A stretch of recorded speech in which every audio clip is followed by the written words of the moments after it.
Hello mga kababayan, kasama niyo po ngayon si Ka Eric para sa ating video analysis at video talakayan. Sana po nasa mabuting kalagayan kayo habang tayo po ay mag-uusap sa ilang mahalagang punto na nais nating mabigyan ng kaliwanagan. Una, pag-uusapan po natin itong gimmick na inilabas ni Ping Lacson na siya daw ay invited na sumama sa tinatawag na National Transition Council which is actually, yan ay ideya na unang ipinakalat ng CPP, NPA, NDF sa panawagan nilang resign Marcos at resign Sara Duterte, and then magbuo sila ng Transition Council na hindi po nakasaad sa saligang batas. That means illegal. And then may nagpalutang ng kwento na pwede ring magkaroon ng RevGov o Revolutionary Government na parang kudeta pa rin, mutiny, at ang mag-aagaw ng poder at kapangyarihan ay mga sundalo at mga pulis, and then hindi nila paupuin si Sara Duterte. Bago pa po yan, ang statement ni Ping Lacson na naimbitahan daw siya o inoferan na magiging bahagi ng mga ganitong pagkilos, ay pinapalutang na po yan ng mga ilang mga intelligence operatives at mga propaganda operators in favor of Marcos. Kaya bigyan natin ng paliwanag na isang nakikita nating punto kaagad, sinasakyan ito ni Ping Lacson so that he will have more of political relevance sa administrasyon ni Marcos at Romualdez na kunwari ganon siya kaimportante, ganon siya kahalaga, na iniimbita siya na pumasok sa isang transition leadership committee o grupo na magbubuo ng panibagong gobyerno na outside of the constitutional legal framework. Iniiwasan nga po si Ping Lacson sapagkat sobrang tuta at sobrang sipsip kay Marcos at kay Romualdez. Bakit siya i-involve?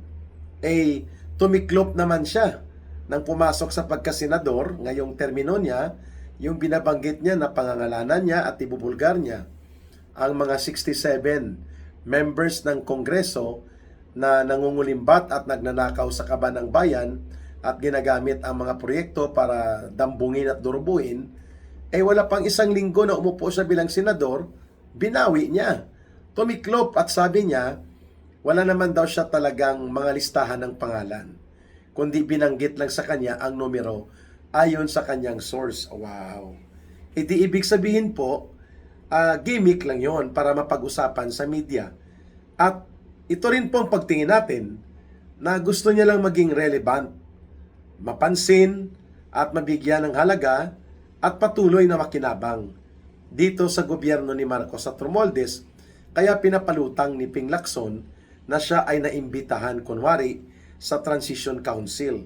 Subalit ang katotohanan, siya po ay pinandidirihan sapagkat nagiging political attack dog at naging abogadilyo, naging tagapagtanggol ng isang hindi lamang adik na uri ng presidente at gobyerno, kundi gobyerno na may pinaka-iskandaluso na record ng pagnanakaw at pangungulimbat sa kaban ng bayan na ngayon ay todo sip-sip na ipinagtatanggol niya. In fact, kumakalat nga sa social media na nagkakaroon na sila ng face-off o pagkakapalitan ng muka at itsura ni Aling Claire Marites Castro, ang tagapagtahol at pambansang Marites at fake news operator ni Marcos, itong si Claire Castro. Kasi pareho na po sila na nag-iimbento ng kwento. Kaya hindi ka panipaniwala na ilalapit kay Ping Lacson ang offer na siya ay maging bahagi ng civilian military junta, ng alternative government, o ng Transition Council. In fact, he was being challenged by General Pukis kung pwede ba na pangalanan niya ang mga nag-text, nag-message o nag-invite sa kanya para naman hindi lumabas na kaduda-duda at parang ginigimikan niya lang ang taong bayan at pinapasakay. Yun po ang challenge kay Ping Lacson na hindi niya masagot-sagot, mga kababayan, kung ano at sino ang mga grupong ito at sino ang mga individual na involved. Kasi, obviously, ginamit niya lang ito para magkaroon siya ng tungtungan to do the so-called information or psychological operations. Panggulpi di gulat at panggimik na style para mapag-usapan ang mga bagay na illegal na kunwari ay mayroong valid at legitimate basis for an existence kasi inilapit sa kanya. Yun. Okay. Pangalawang aspeto, puntuhan din po natin itong maniobra ng Communist Party of the Philippines, New People's Army at ng NDF na sinasakyan nila po itong pagkilos sa November 30 ng mga dilaw at pink groups ng mga survivors ng Liberal Party groups nila Dilima, Hontiveros at nila Trillanes at mga kabalahibo nila. Sinasakyan nila pareho nitong CPP, NPA, NDF ang mga inisyatiba na pinangunahan ng Simbahan Katolika kung saan ay sasama ang mga sectors and organizations na nasa network ng Catholic Bishops Conference of the Philippines at ng Roman Catholic Church. Ngayon, dahil wala naman talagang totoong puwersa ang CPP, NPA, NDF, palugmok na nga ito, at ito din po ang mga survivors ng yellow pink zombies sa politika, ginamit nila itong taktika na kunwari sasama sila, makikipagkaisa sila, pero in fact mga enablers po ito o tagapagtaguyod ng gobyerno ni Marcos at Romualdez, at hindi po interes ng mamamayan ang binibitbit nila. Ang ibig ko pong sabihin dito na ang grupong CPP, NPA, NDF sa mga urban organizations nila, kagaya po ng Bagong Alyansang Makabayan, mga party list nila, at kunwari mga broad alliances, project po nila ito para manatili sila within the spectrum of relevance. Na kunwari may halaga sila, mayroon silang kabuluhan, at mayroon silang ginagawa sa pagtatanggol daw para sa interes ng mga mamamayan, the usual propaganda line of the CPP, NPA, NDF. Pero hindi po nila mabubura ang katotohanan na simula nang umupo po ang gobyerno ni Marcos, ang mga pagnanakaw, pandarambong, at mga pangungurakot ay pinakinabangan po ng grupong CPP, NPA, NDF sapagkat ang mga party list nila at ang kanilang mga operatives sa pang-urban na gawain ay kasakasama po ni Romualdez sa pagsasagawa ng common agenda, which is to attack and demolish and eventually destroy the remnants of the political influence ng Duterte political group. Diyan po sila ginamit nila Romualdez at nila Marcos bilang mga special demolition team and attack dogs laban sa Duterte na mga grupo. At ito ay pinakinabangan nila. Every year po, nakakakuha sila ng hindi bababa sa 500 million pesos bilang bahagi ng kanilang share sa mga proyekto o kaya mga perks and privileges na ginagamit ni Romualdez bilang panuhol o pangpahamham at pasaborno sa kanila upang sila ay maging attack dogs laban sa mga Duterte. So ginamit nilang pagkakataon na nagagalit ang mga iba't ibang sekta ng simbahan sa malaganap na iskandalo nitong korupsyon involving sa gobyerno ni Marcos. Kaya ang ginawa nila, nagbuo sila ng mga malawak na alyansa, kunwari upang sakyan ang mainit na issue. Kaya sa November 30 po, hindi sila mananawagan ng Marcos resign. Ngunit, mayroon sa mga grupo nila na nananawagan ng Marcos resign, Sara resign para sa Transition Council. Pero sinusubukan nilang mapigilan sa katotohanan na mawala po ang gobyerno ni Marcos at Romualdez sapagkat dito sila nakikinabang. Therefore, ang mga pagkilos na gagawin ng CPP, NPA, NDF sa November 30 ay pamamaraan nila upang makakuha ng karagdagang pundo, makakuha ng leverage of political concession, at the same time, makapaghanda sila para sa kanilang internal recovery. Recruitment sa kabataan, recruitment sa mga paaralan, universidad, at mga komunidad. At gagamitin nila ang pagkakataon na ito upang muling ibenta ang kanilang baluktot na ideolohiya.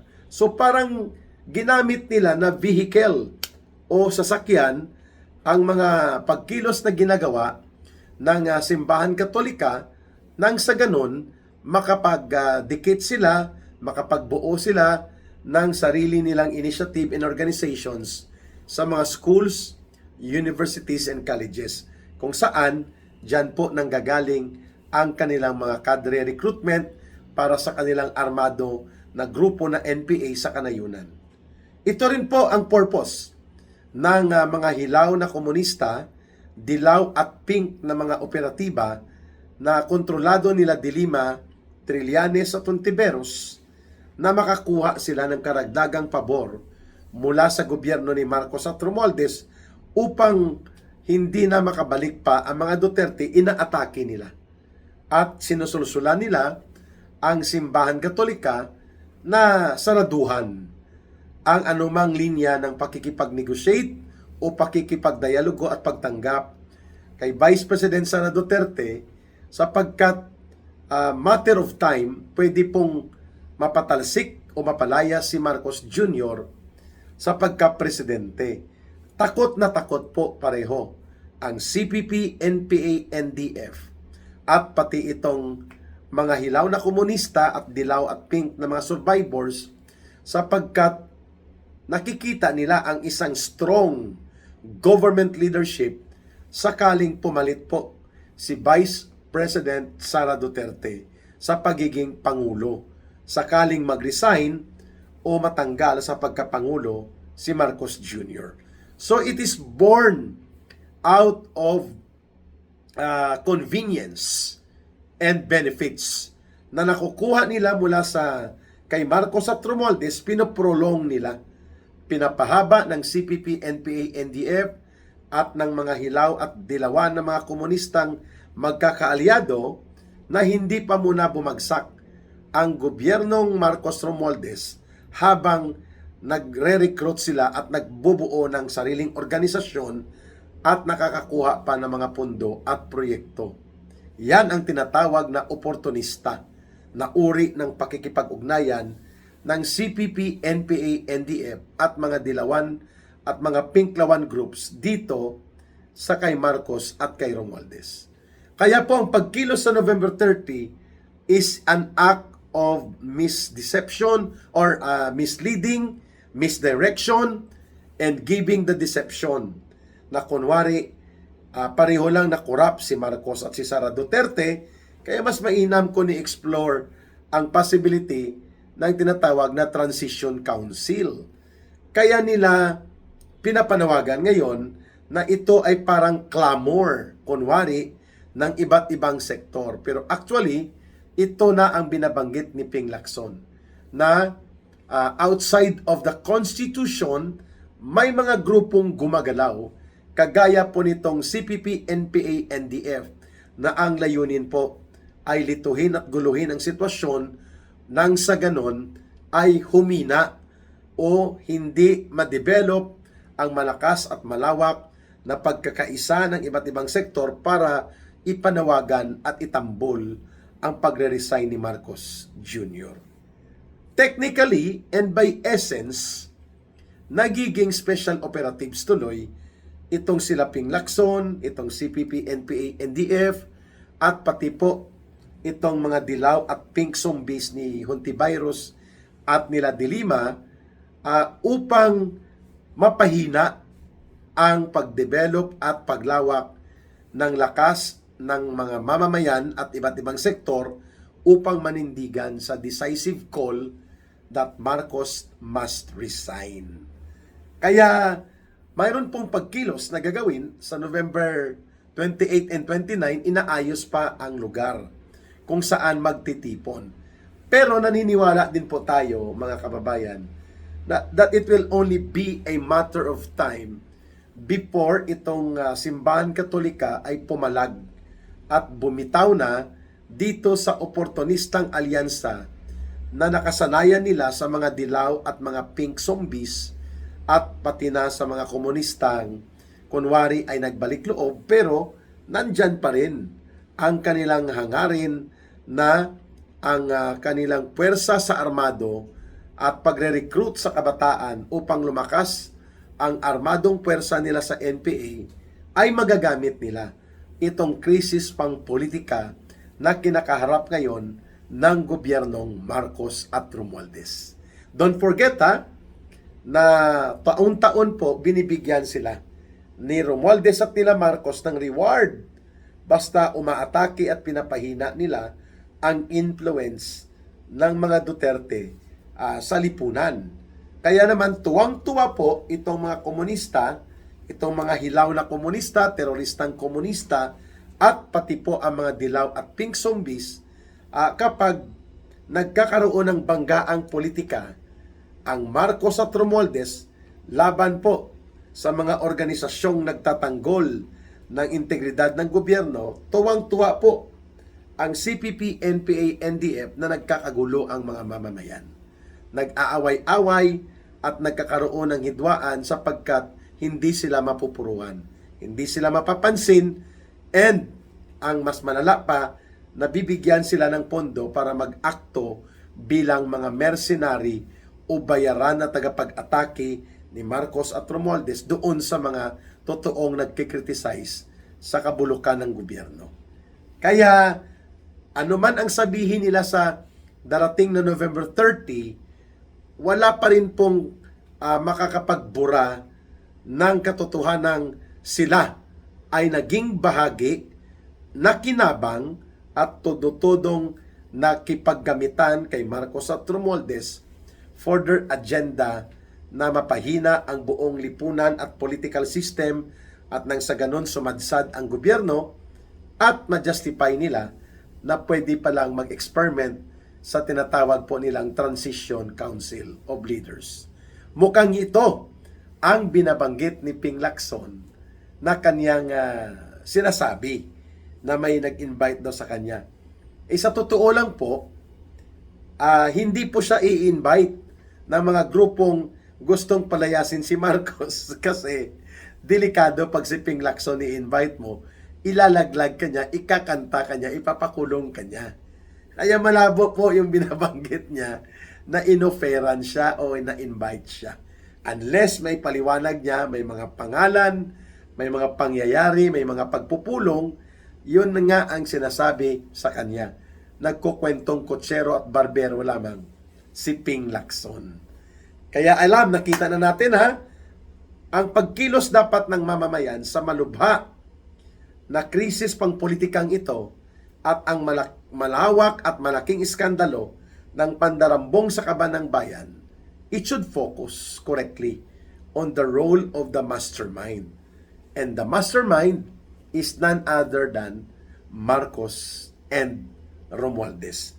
At sila dapat ang tanggalin sa kapangyarihan, ipailalim at ipaaresto sa batas, ipakulong, parusahan at bawian ng mga dinambong na kayamanan.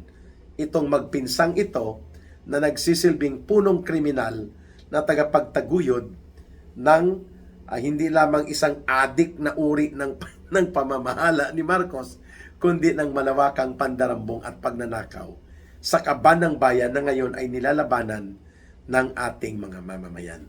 Ayan, dito po muna ang ating video analysis at video talakayan at magbabalik po ang ating live sa gabi, Philippine Standard Time, alas 9:30 ng gabi. Para sa gustong tumulong at sumuporta sa bangon sambayanan at mga pagkilos natin, doon po tayo sa line na 0916-308-7710. Uulitin ko lang po, 0916-308-7710. Rohilda Celis, GCash line din po natin yan. Mahalin natin ang bansang Pilipinas. Walang ibang magmamahal nito, kundi tayo ring mga Pilipino. Para sa Diyos at sa Pilipinas nating mahal. May God bless everyone and may Allah will be with those who are Muslim brothers and sisters. Maraming salamat. Bye for now. Ito po si Ka Eric. Mabuhay ang sambayanang Pilipino.